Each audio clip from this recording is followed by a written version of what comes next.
Lisette Lapointe, Jean-Bernard Marchand, Jean-Claude Gobé, Laurent Michelot. Jeune loup et vieux lion. Et voici Rémi Trudel. L'émission Jeune loup et vieux lion qui se poursuit. Vous êtes à la bonne adresse. Merci d'être là. Lisette Lapointe, Jean-Claude Gobé, Jean-Bernard Marchand, Florent Michelot. De retour avec nous à notre grand plaisir. Une fois de plus, je posais une question courte, mais on a surtout hâte d'entendre les réponses. Une question, c'est bien, mais la réponse est encore meilleure avec des gens intéressants comme ceux qu'on vient de vous présenter. Lisette Lapointe d'abord.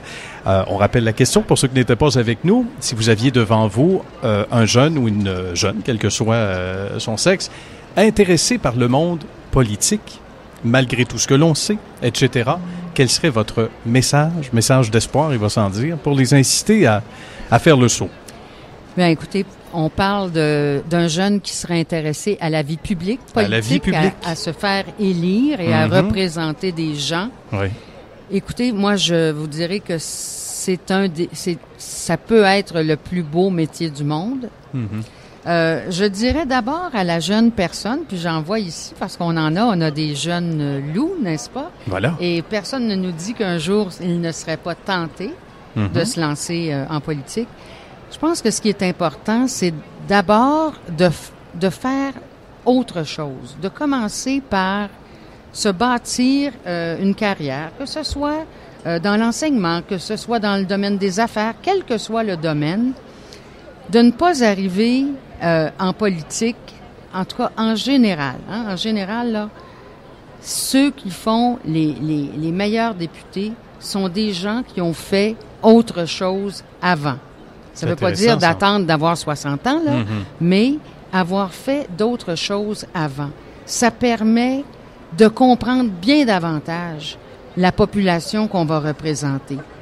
Parce que tout ce qui arrive sur la table d'un député ou d'une députée, c'est inouï, hein? C'est d'une variété incroyable. Il faut avoir été sur le terrain. Oui. Il faut avoir une certaine expérience. Il faut avoir, évidemment, moi je vous dirais que au Québec, si on est souverainiste et qu'on veut se lancer en politique, on a avec soi le plus beau projet qui puisse exister en politique en Amérique du Nord en ce moment. Évidemment, écoutez, il y a des hauts, il y a des bas, il y a des difficultés. Et si on est fédéraliste, quel projet a-t-on? Si on est fédéraliste, probablement que on a envie que la fédération fonctionne, mais ça n'a pas le même degré d'excitation que de vouloir faire naître un pays. C'est extraordinaire, puis on n'est pas les seuls à l'avoir eu, ce rêve. Alors donc, il faut avoir fait des choses avant. Il faut avoir un objectif réel de bien-être de la population. Faut se mettre au service des gens. Faut être honnête. Bon, c'est la base de tout, là. Évidemment. Mais honnête à tout point de vue. Honnête avec les gens, honnête intellectuellement. Et puis, il faut les aimer. Moi, je vous dirais que je trouvais ça parfois difficile les 3 jours à l'Assemblée nationale. Mais quand je rentrais dans ma circonscription de Crémazie, puis que je revoyais, je côtoyais à nouveau les personnes et puis on tentait de régler leurs problèmes. Parce que vous savez que le bureau d'un député, c'est souvent comme un bureau de Saint-Jude. Oui. On se retrouve là à vouloir essayer de régler des causes, mais parfois désespérées. Voilà. Parfois, là, on s'implique personnellement et tout. C'est extrêmement exigeant. Je dirais aussi à la jeune personne, là, préparez-vous si vous voulez être député, là. On est député 24 heures par jour, 7 jours semaine. 24/7, on connaît ça. Exact. Comme CNV 24/7. Ça en plaît, ça. Et on travaille au moins, on est sur le terrain un bon 6 jours semaine. Ah oui, il le Alors, faut être disponible, faut aimer les gens, faut être tenace en titi. Oui, absolument. Faut pas avoir peur. Lâcher son bout. Absolument. Et puis, faut avoir un rêve et puis tenter de le réaliser.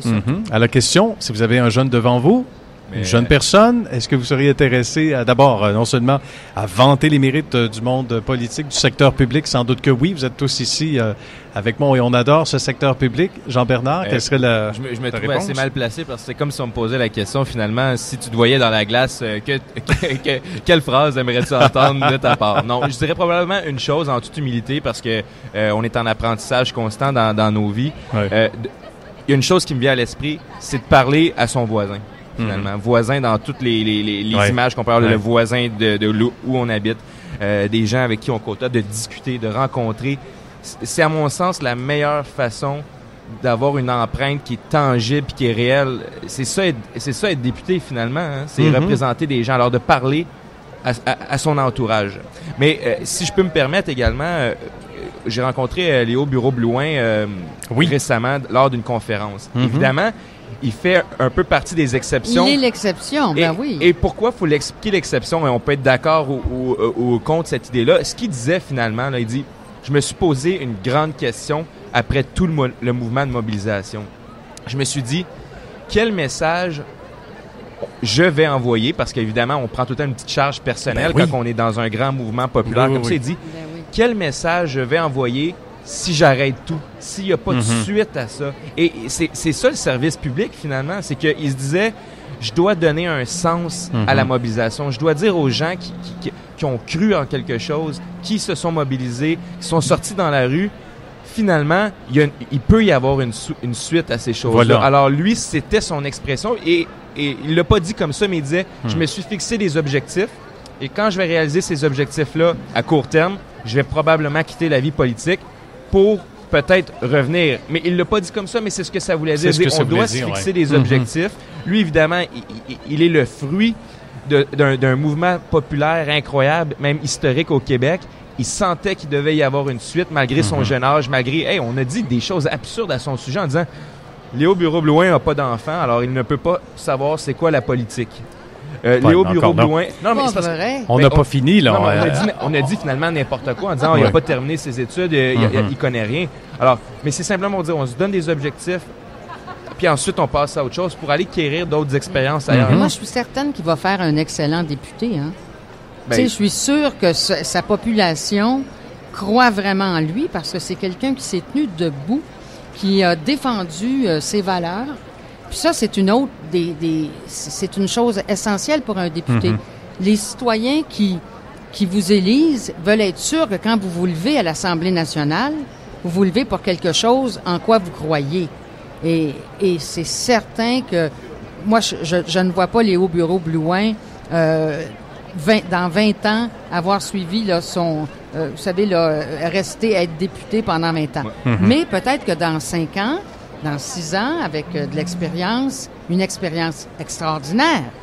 Là, il va s'en aller faire autre chose et bien sûr, il y aura la piqûre, hein? Il va avoir eu la piqûre, donc ça va être difficile peut-être de ne pas revenir éventuellement. Vous connaissez ça, la piqûre, surtout les lions, lions et lionnes? Nous, les ex, comme on dit, on le sait qu'on ne peut pas s'en sortir. Voilà.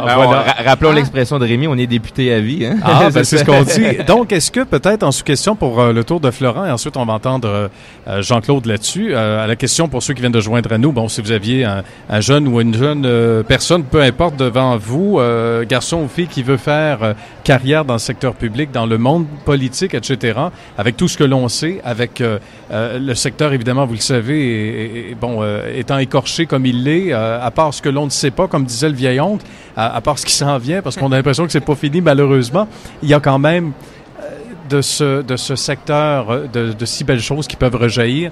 Et on dit que souvent, après une tempête, il peut y avoir au contraire des éclaircies. C'est probablement un monde nouveau qu'on est en train de préparer. Qu'est-ce qu'on dirait à la relève? Qu'est-ce qu'on dirait? Tout d'abord, j'appuierai ce qu'a dit Lisette sur la nécessité d'avoir une expérience au préalable. Je suis le contre-exemple parfait de cela. Et c'est justement pour cela que je pense que c'est nécessaire. Ça prend de l'altruisme, ça prend de l'empathie.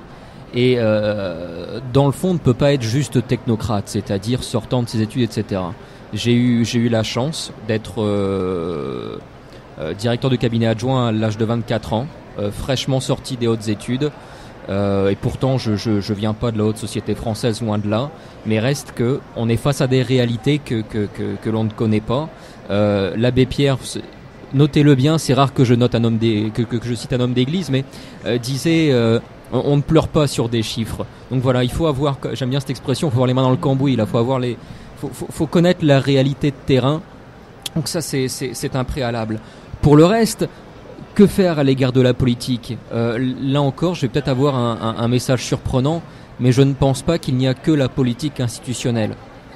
J'entends par là que, en continuité dans le fond de la discussion qu'on a vue il y a 3 semaines à un mois à l'égard de la classe versus la FEC, etc. Il y a différents modes d'action politique. Alors là, on rejoint un petit peu les grands théorèmes de la sociologie politique. Je pense particulièrement à Weber entre l'éthique de responsabilité, l'éthique de conviction. Évidemment, ça prend une certaine aisance à l'égard du milieu dans lequel on va évoluer. Oui. Et moi, j'ai le plus grand respect pour les gens qui s'investissent en dehors de la politique partisane, qui vont s'impliquer dans les syndicats, qui vont s'impliquer dans les groupes communautaires. C'est de la politique. On change le monde, y compris dans son quartier, lorsqu'on s'implique dans sa communauté. C'est juste. Donc, et voilà, c'est aussi peut-être un moyen, dans le fond, d'acquérir cette expérience de terrain, cet altruisme, cette empathie qui, au final, peuvent conduire à l'action parlementaire, à l'action ministérielle. Donc voilà, c'est essentiellement ça, mais je pense pas qu'il y ait de problèmes profonds à l'égard de la politique. Il y a des problèmes institutionnels, c'est vrai, mais ce qui est problématique, c'est essentiellement le carriérisme, l'arrivisme, mais pas l'ambition, je pense pas. L'ambition peut être au contraire tout à fait positive. Ce qui est problématique, effectivement, ce qui est néfaste, c'est l'arrivisme.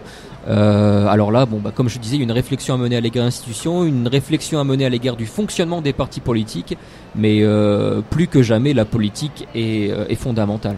C'est fort intéressant. Jean-Claude Gobé, on entend souvent des gens dire il y a des jeunes ou moins jeunes, qui débutent en politique, qui ont de très, très bonnes idées, mais souvent, on fait un petit peu comme les éteignoirs vis-à-vis eux. Leur chef, des fois, vont dire, non, allez un peu de côté ou reste sur les bancs d'arrière ou en arrière ou sur les lignes de côté. Alors, on a l'impression qu'on est muselé. Est-ce que c'est vrai?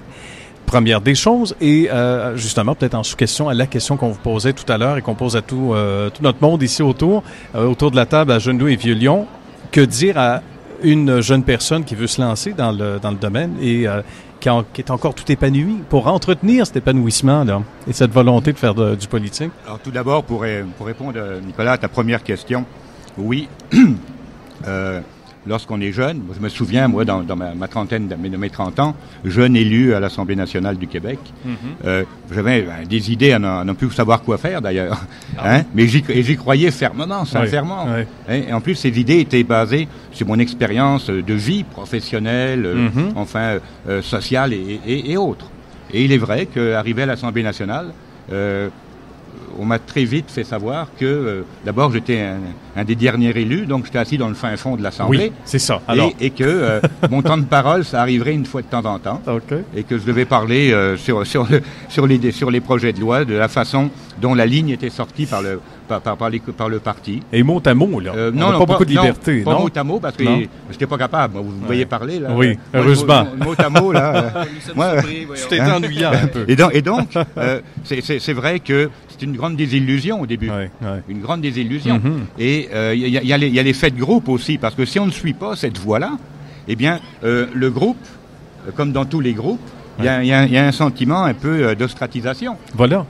Alors là, on s'auto-censure par soi-même pour ne pas être mis en dehors du groupe, qui sont nos collègues parlementaires du même parti. Voilà. Et ça devient dangereux. Ça devient dangereux. Ça devient le désabusement. Et je veux dire, on se rend compte qu'on ne pourra pas faire pourquoi on s'est fait élire ou ce qu'on disait à nos électeurs. Et là, je ne parle pas forcément d'un train de banlieue ou d'un bout de route. Là je parle des idées. D'accord ? Alors, ça arrive. Et c'est malheureux, mais c'est comme ça. Lorsqu'on est député, on rentre dans une machine à broyer les hommes, et les femmes d'ailleurs, pour les mettre dans la ligne du parti.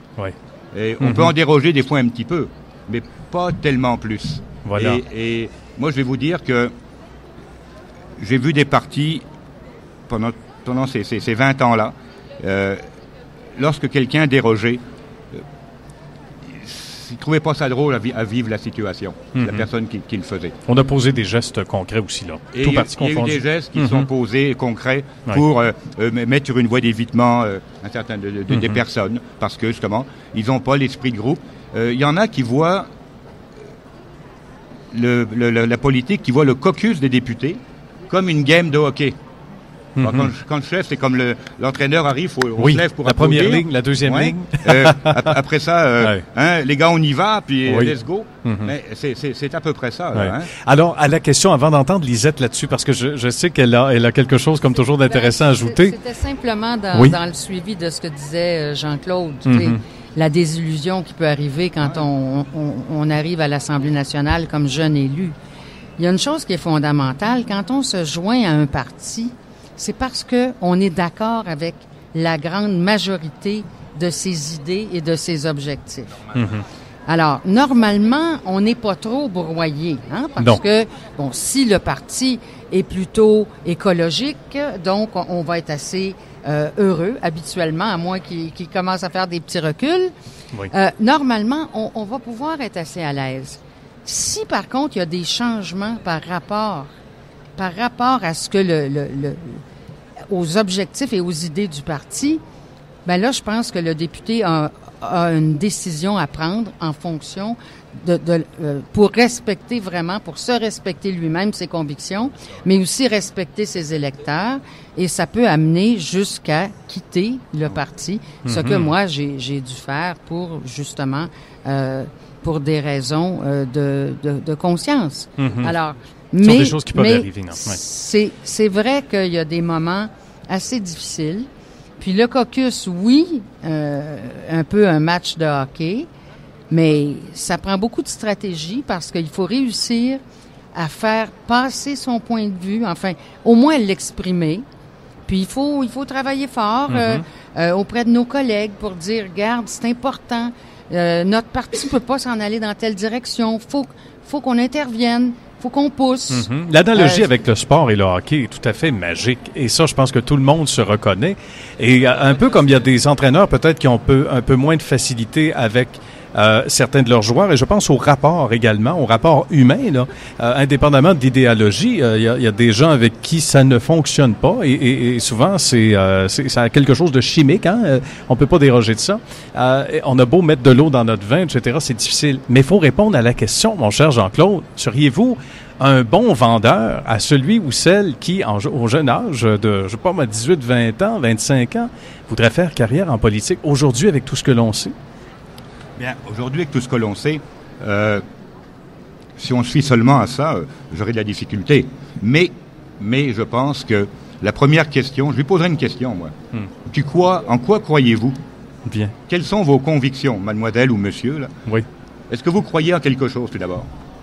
Dites-moi quoi. Alors, s'il croit vraiment en quelque chose d'important, de fondamental, je dis, êtes-vous prêt à faire tous les efforts que ça va vous demander? Subir toutes les pressions, subir tous les ostracismes, subir des fois l'isolement, subir toutes ces choses-là, faire le travail de compter pour vous occuper de vos concitoyens. Voilà, oui. Quand on dit servir, comme mes collègues Elisette disaient très bien, elle l'a bien expliqué, le rôle du député, je ne reviendrai pas dessus. Êtes-vous prêt à faire tous ces efforts-là, à faire 50 événements publics par année? C'est énorme ce que ça demande. 52 semaines. Êtes-vous prêt à rester à l'Assemblée nationale des fois jusqu'à minuit, 1h, 2h du matin? Voilà. Êtes-vous prêt des fois à faire des discours dont vous savez très bien, parce qu'il faut bloquer un projet de loi, vous savez très bien que ce discours-là, il n'y a pas tellement de fond, il n'y a rien. C'est juste pour prendre le temps, parce que plus il y en a qui parlent, plus le projet retarde. Et puis le ministre, à un moment donné, va faire un deal où ça va être bloqué à la fin de la session. Puis là, on va le renvoyer à la session suivante. Êtes-vous prêt à faire ça? Pas seulement à cause de l'heure, mais à annoncer ces affaires-là. C'est intéressant. Et après quoi? Il y en a qui le faisaient. Mais oui, mais après quoi, on sait... Je l'ai eu fait, d'accord. Et après quoi, on sait que vous avez... On a même vu des gens lire le bottin du téléphone à un moment donné. Ça, c'est pas moi, là. Non. Ah oui, on veut des noms, Lisette, on veut des noms. Non, moi, j'ai trop de respect quand même pour la population. Très bien. Pour avoir fait ce genre de choses. C'était justement pour aller dans le sens oui, mais Lisette n'a pas tout à fait tort. Il voulait simplement savoir à quel moment quelqu'un s'en rendrait compte. OK, c'est excellent. Ça a pris du temps? Est-ce que ça a pris du temps? Non? OK. Mais ce que je dirais à ce jeune-là, si tu es prêt à faire tout ça... Jean-Claude, après l'avoir débité puis démoralisé, qu'est-ce que tu Oui, c'est ça. J'attends le positivisme de la chose. Si tu es prêt à faire tout ça, dans quel parti veux-tu aller? Dans quel parti? Est-ce que tu veux un parti qui va être au pouvoir? Parce qu'il y a 2 partis ou 3 partis maintenant au Québec qui ont des chances de te faire élire. Ou dans l'opposition. Ou tu veux aller ou à l'opposition. Il y a 5 partis. Non, mais je veux dire par là, qui ont des chances. Okay. Voir pourquoi je dis ça, mon propos? C'est parce que... Ou alors, est-ce que tu es prêt à faire de la politique pour faire valoir tes idées?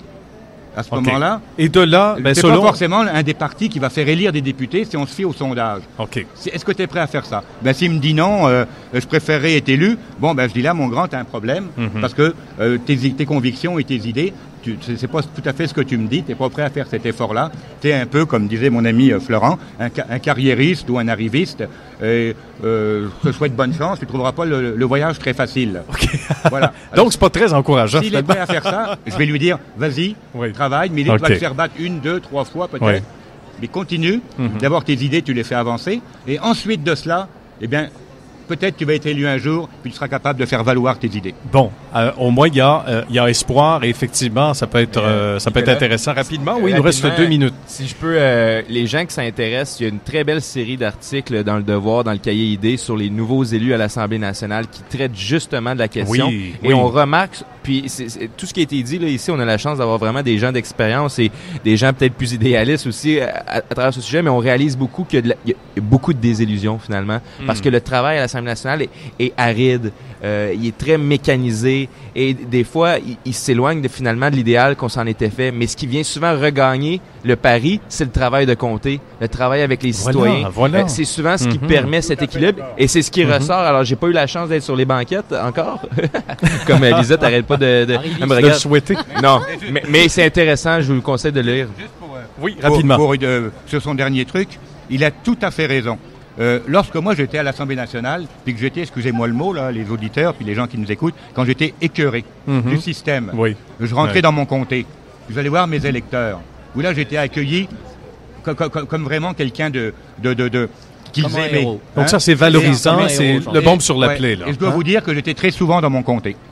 Oui, j'imagine. Florent Michelot, mot de la fin. J'aimerais conclure sur une bonne note parce que la politique, ce n'est pas que être député, ce n'est pas être que conseiller municipal ou quel que soit le rôle d'élu. La politique, comme je disais tout à l'heure, ça peut être beaucoup de choses. Et puis, ce qu'on oublie trop souvent, c'est que c'est aussi une formidable école de la vie. On y fait des rencontres formidables, on y a des amitiés exceptionnelles. Aux médias sociaux, on n'en entend pas parler. Il y a Kevin qui est là, que j'ai rencontré il y a 7 ans dans le syndicalisme étudiant en France.